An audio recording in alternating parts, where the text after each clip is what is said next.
Hello everyone. तो हम बात कर रहे हैं इंडियन कॉन्स्टिट्यूशन, इंडियन पॉलिटी के बारे में हम बात कर रहे हैं। तो आज के इस वीडियो लेक्चर में हम बात करेंगे आर्टिकल 25 से लेके 28 तक, और आज की वीडियो में हम बात करेंगे आर्टिकल 25 की, जो कि पार्ट 3 ऑफ इंडियन कॉन्स्टिट्यूशन में दिया गया है, right to freedom of religion. तो इसके बारे में हम बात करेंगे। तो वीडियो स्टार्ट करने से पहले सभी से रिक्वेस्ट है कि अगर आपने ये यूट्यूब चैनल सब्सक्राइब नहीं किया तो आप इस चैनल को सब्सक्राइब कर लें। तो चलिए स्टार्ट करते हैं। Right to freedom of religion, part 3 article 25 से लेके 28 तक ये जो ग्रुप ऑफ राइट्स हैं फ्रीडम को लेके इसमें दिए गए हैं। तो आज की इस वीडियो में हम बात करेंगे आर्टिकल 25 की, जो कि कहता है कि फ्रीडम ऑफ कॉन्शियस, अंतर आत्मा का फ्रीडम होना, free profession, practice and propagation of religion. Article 25 की ये हेडलाइन है कि एक जो सिटीजन है, नॉन सिटीजन है या कोई भी पर्सन है, उसको भारत के संविधान के अंदर ये फ्रीडम है कि वह कॉन्शियस का फ्रीडम है, उसको अपनी अंतर आत्मा की आवाज सुनने का फ्रीडम है, उसको राइट है उस किसी भी धर्म को प्रोफेस करने का, प्रैक्टिस करने का या फिर प्रोपेगेट करने का, किसी भी धर्म को उसके पास राइट है।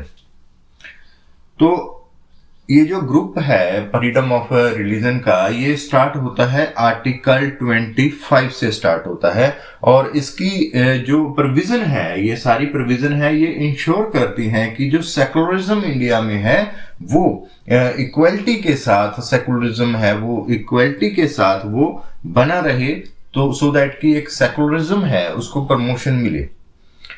तो आर्टिकल 25 गारंटी क्या देता है? Conscious, free profession, practice and propagation of religion. Clause 1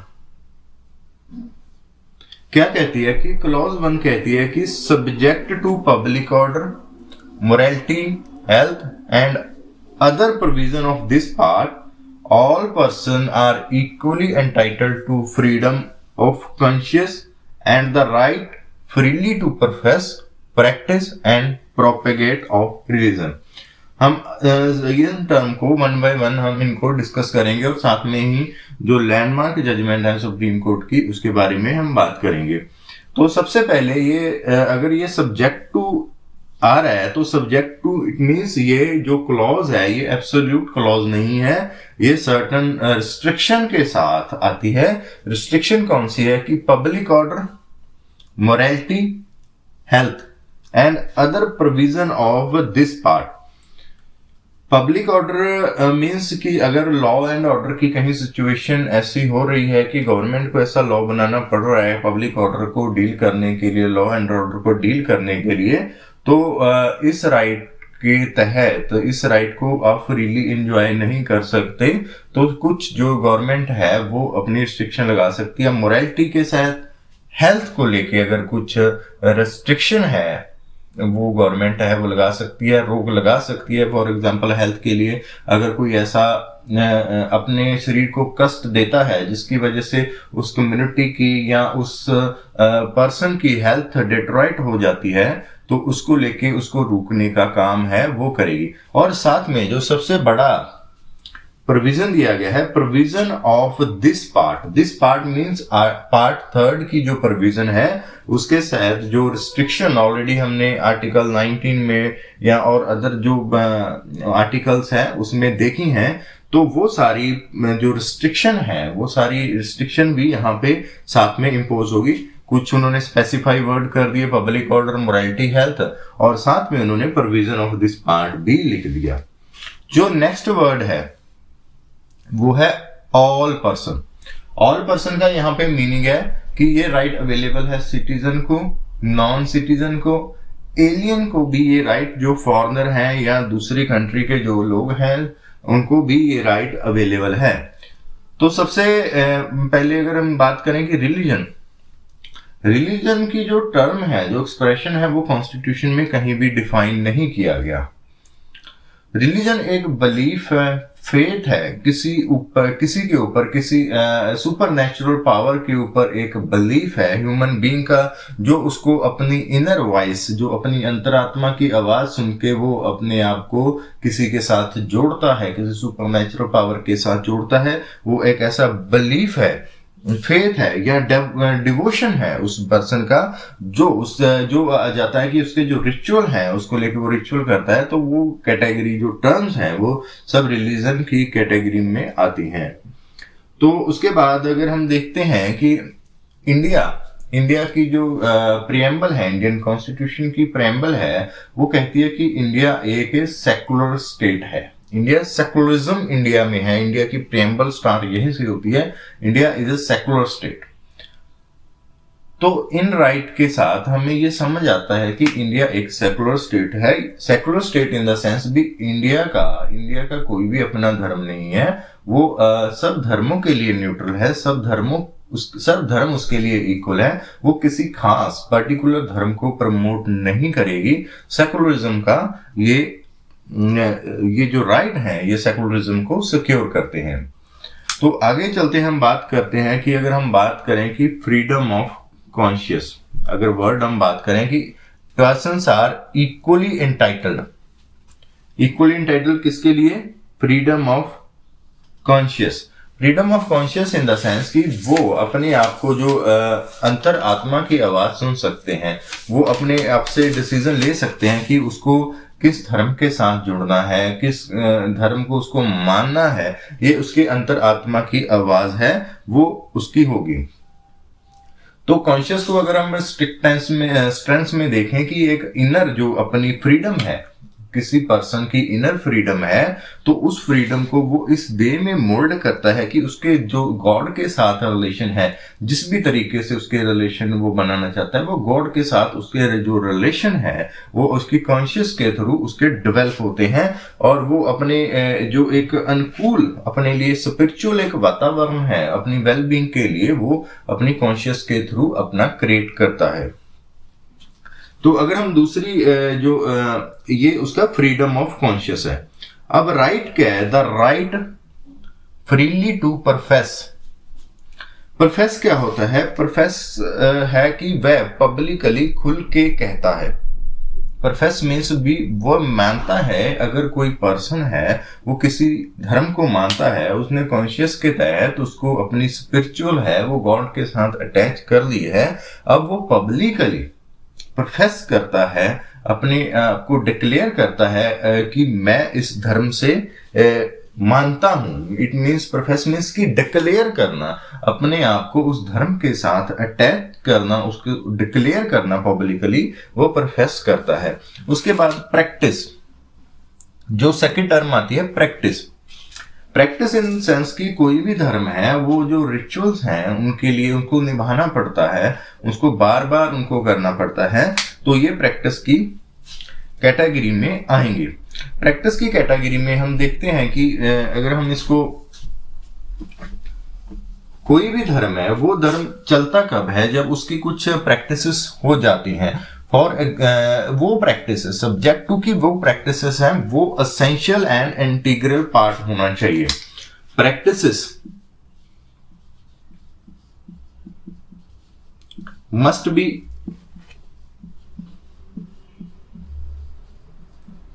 integral and essentials.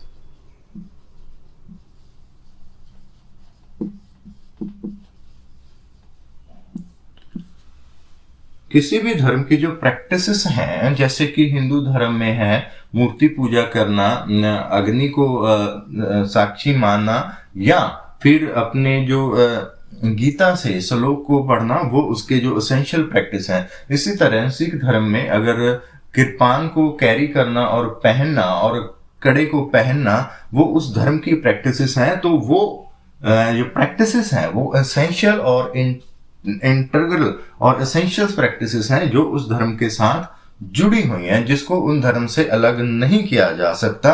तो practices must be integral and essential part होनी चाहिए किसी भी धर्म को लेने के लिए। तो उसके बाद हम अगर बात करेंगे, नेक्स्ट जो वर्ड है, टर्म है, वो है propagation.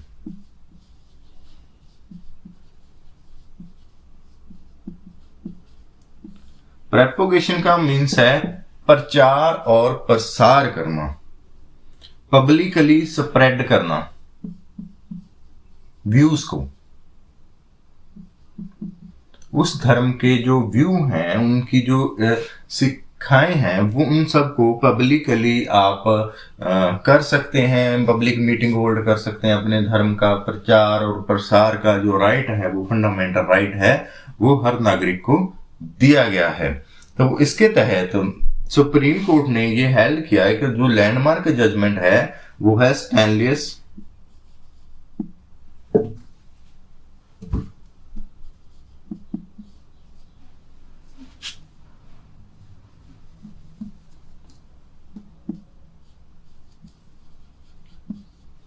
Versus state of MP. AIR 1997 Supreme Court, page number है 908। इस जो जजमेंट है, इसमें दो जो एक्ट थे, स्टेट गवर्नमेंट के एक्ट थे, उसको चैलेंज किया गया था। जो पहला एक्ट था वो था एमपी धर्म स्वतंत्र अधिनियम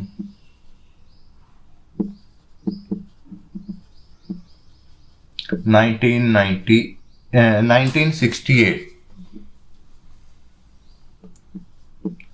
उसके बाद जो सेकंड था वो था the Odisha freedom of religion act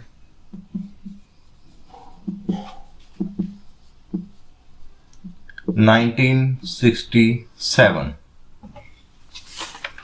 in दो एक्ट को सुप्रीम कोर्ट में चैलेंज किया गया था।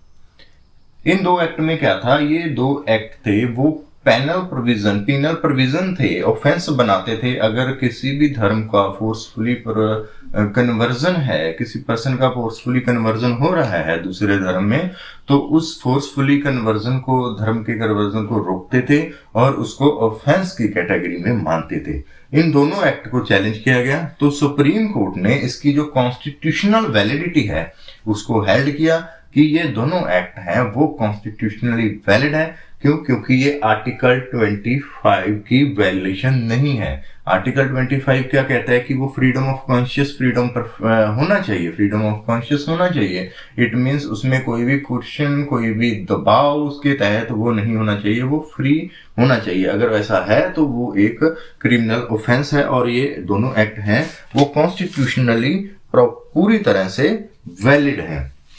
तो प्रोपेगेशन करते समय कोई भी व्यक्ति अपने धर्म का परिवर्तन है वो फोर्सफुली नहीं करवा सकता, वो एक जो ऑफेंस है वो माना जाएगा। उसके बाद अगर हम बात करें कि जेंडर इक्वलिटी की, right to religion and gender equality.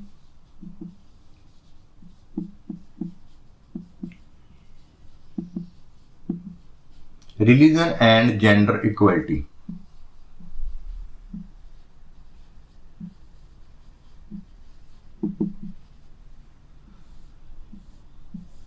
Supreme court का केस था सबरीमाला टेम्पल केस, जो नाम से वो था इंडियन यंग लॉयर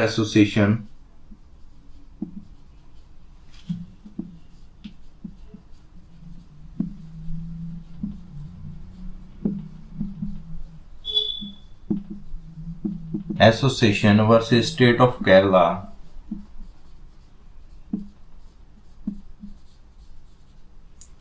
ये जो रिट पिटीशन थी, रिट पिटीशन नंबर 373 ऑफ 2006 थी, और ये केस डिसाइड हुआ था 28 सितंबर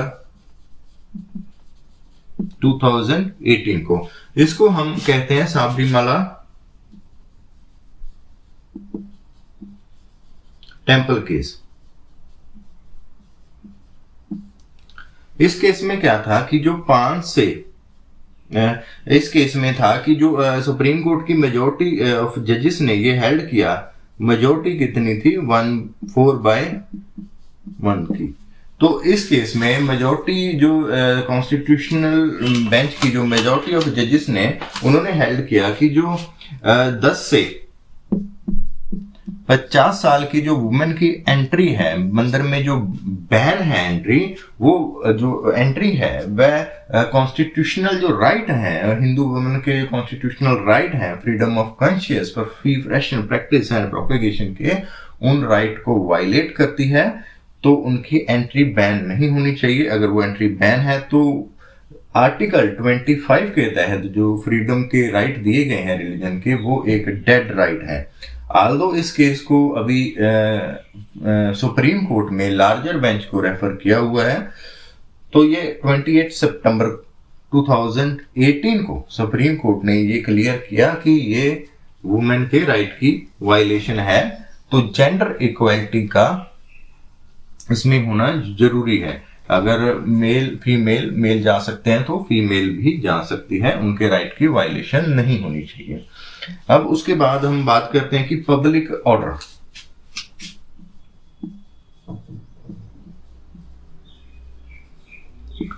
पब्लिक ऑर्डर का सेम मीनिंग है जो कि हमने आर्टिकल 19 क्लॉज 2 में देखा। पब्लिक ऑर्डर की अगर गवर्नमेंट को लगता है कि कोई लॉ एंड ऑर्डर की सिचुएशन ऐसी आ गई है, तो वो इसको ऐसी प्रोविजन या ऐसे लॉ बना सकती है, उसको ऐसा एक्शन ले सकती है कि पब्लिक ऑर्डर वो वायलेट ना हो। तो जो रिस्ट्रिक्शन है ये पब्लिक ऑर्डर, मोरालिटी और हेल्थ, ये रिस्ट्रिक्शन क्यों लगाई गई है? ये रिस्ट्रिक्शन लगाई गई है क्राइम को रोकने के लिए, कि धर्म के आड़ में कोई ऐसा क्राइम ना हो, कोई ऐसे एंटी सोशल एलिमेंट इसमें ना घुस जाए कि वह उसको डिस्ट्रॉय करें, उसके जो धर्म को है उसको बदनाम करे। तो इसके लिए ये ऐसी प्रोविजन है वो बनाई गई है। तो अब क्लॉज 2 के तहत clause 2 article 25 clause 2 sub clause A क्या कहती है? ए कहती है कि गवर्नमेंट लॉ बना सकती है। किसके लिए लॉ बना सकती है? कि रेगुलेटिंग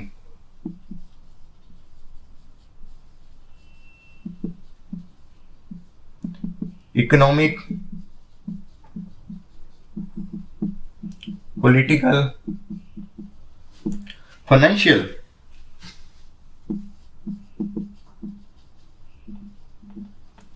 और अदर सोशल और other secular activity.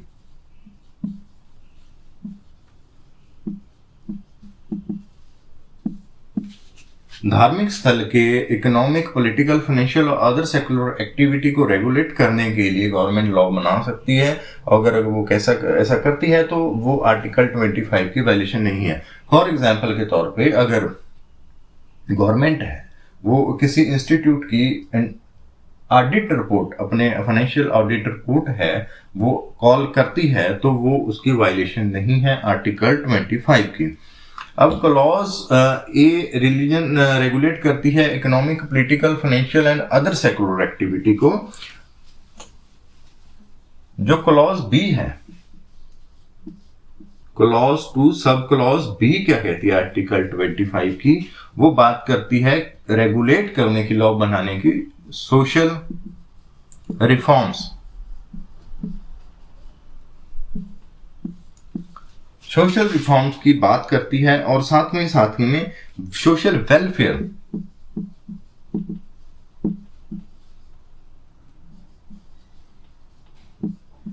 Social welfare के साथ साथ क्या कि throwing open of Hindu religious institutions,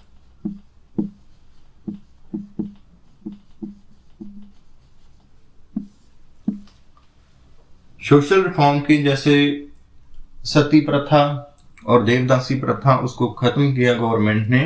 तो इस तरह की अगर कोई बात आती है तो कोई भी रिस्ट्रिक्शन गवर्नमेंट के ऊपर नहीं है, स्टेट के ऊपर कोई भी ऐसी रिस्ट्रिक्शन नहीं है कि वह आर्टिकल 25 की वायलेशन करे।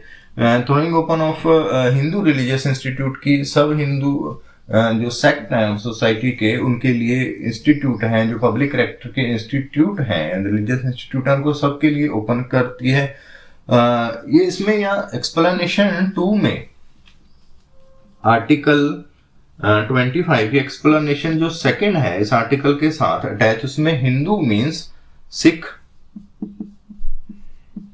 बुद्धिस्ट, जैन्स, ये इनमें इंक्लूड है। तो इट मीन्स ये सभी धर्मों में जो इंस्टीट्यूट है उसके लिए ये क्लॉज काम करती है।